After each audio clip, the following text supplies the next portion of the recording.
All right, y'all. In today's video, we are going to be talking about kind of what to keep an eye on as the NBA trade deadline approaches, because we're about 2 weeks away at this point from the deadline, a little bit less actually, and things are going to start going down. Like, this is about the time where things really start to shake, it seems like, each year at the deadline, and there are a lot of interesting storylines to discuss. So we're going to break down, in my opinion, the 5 biggest storylines to keep an eye on as we progress to the trade deadline, and basically where you should be watching to see what happens as the deadline approaches and as the deadline comes and goes here, because it'll be over here in just a couple weeks. So whatever's going to happen soon. So with that being said, before we hop into it, if you haven't already, make sure you hit that subscribe button. Help me push towards the 2,000 subscriber mark on the channel. I upload every single day, multiple videos a day. Would really appreciate it if you'll do subscribe. Without further ado, the number 5 storyline that I am watching is where teams that are at the very bottom of the league, like the Utah Jazz and the Washington Wizards, put their pieces, basically. Because for the Wizards, it's guys like Malcolm Brogdon, Kyle Kuzma, Jonas Valanciunas that could be very readily available for a lot of other contending teams as veteran options who I think can come in and be contributors on good teams, on contending teams, basically immediately. Like, it's the type of thing that I feel like could happen overnight. And with the Jazz, it's the same story. Guys like Jordan Clarkson, Colin Sexton, Walker Kessler, who has a really high asking price apparently, but I'm sure there might be a team out there that would potentially consider paying it, because he's gonna be it's going to be interesting to see, but he's going to be one of the probably most desirable assets at the trade deadline, because there are several teams like the Lakers and some other teams that could really use a big man. But either way, these teams are bad, and they are committed to being bad. They are committed to being bottom 4 in the league, trying to get Cooper Flag and trying to basically change the trajectory of their franchise by doing so. And that means that guys like this, who are maybe a little bit older, maybe don't totally fit the timeline, or would have some value to contenders around the league, are likely going to get traded for future assets. So I have my eyes, number 1, on where these types of guys go, because they could very quickly go from being on some of the worst teams in the league to playing real roles on contenders. And that could happen basically overnight. So that's something I'm keeping my eye on. Another thing that I'm really keeping my eye on is where, this is number 4, where teams like the Trailblazers, the Bulls, other teams, those are the main 2, I feel like, but other teams in the in-between, even the Pelicans could be said to be there, where those types of teams that are a little bit too good to really efficiently tank right now, but are a little bit too bad, or a lot too bad in some of these teams' case, to have a chance at really making the playoffs or even the play-in, what those teams decide to do. Because teams like the Bulls and the Trailblazers, they have assets. Zach LaVine, Nikola Vucevic, Jeremy Grant, Anthony Simons, Donovan Ayton, or DeAndre Ayton, Robert Williams, like guys like that and other names would have interest and value to other teams. And so I'm thinking both those teams should tank. They should look to move those assets to contending teams and try to get real return, but I'm not certain they're going to. I mean, Portland just seems a little bit too focused with trying to win games recently, which I don't feel like fits the timeline of this team at all. And then the Bulls have been stuck in what I would call basketball purgatory for the past several seasons. They don't really seem to be all that preoccupied or focused on trying to either get better or get worse so that they can really commit to a rebuild. And as of right now, hey, they're not there, and we'll see what happens, but I'm not totally sure. I don't know. I feel like both these teams should tank.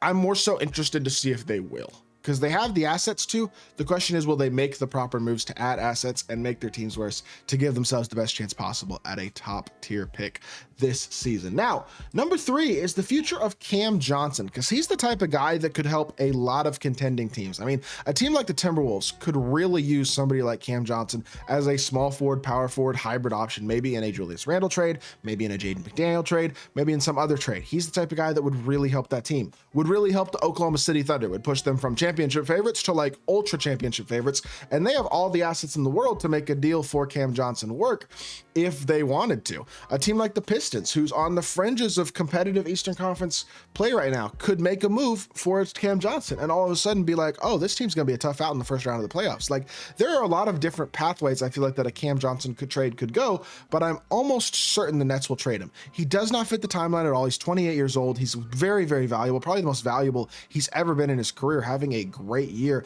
The type of guy who can come in and immediately impact any contending team because he's an elite level shooter, a capable defender, has been able to score the ball off the bounce a bit this season as well, having probably the best season of his career and at the perfect time for the Nets because his value is going to be very high, and whatever team gets him is definitely going to add a real piece to the puzzle to try to contend in a real way this year. So I am again very fascinated to see where that ends up, and that's my number 3 story to watch in this as the trade deadline approaches. Now, number 2 is where what I call the contender-ish teams decide to do, and by contender-ish, I'm thinking the Lakers, the Suns, the Warriors might consider themselves that, the Atlanta Hawks, the Orlando Magic, like teams like that that are in that second tier in their conference. They're competitive, they have moments of greatness, but they're not consistently great. And some of these teams more than others, like the Lakers, who have real multiple assets. I mean, a lot of the Eastern Conference teams like the Hawks and the Magic do too.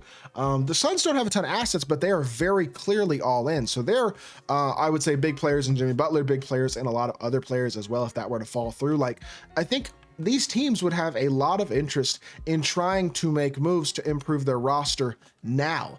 And I think a lot of these teams will do exactly that. So I'm fascinated really to see what happens as the deadline comes up with those teams. Like, will the Lakers trade multiple first round picks to upgrade the roster and give LeBron and AD one more last shot to go for a championship? The Suns just swung 3 first round picks out of 1 earlier this week, but they are significantly less valuable. But again, are they going to try to get Jimmy Butler? Are they going to try to do something else if that falls through? What are the Suns going to do to improve their roster? Another real question that I have. And it just goes on. Like, I think you can ask a lot of different questions about all these teams, but it's the same story at the end of the day. Will they make moves to put themselves in a better chance to compete? And if they do, because some of these teams are going to, what are those moves? That is what I am fascinated to see with a lot of these teams that I'm calling contender-ish in both conferences, in all honesty.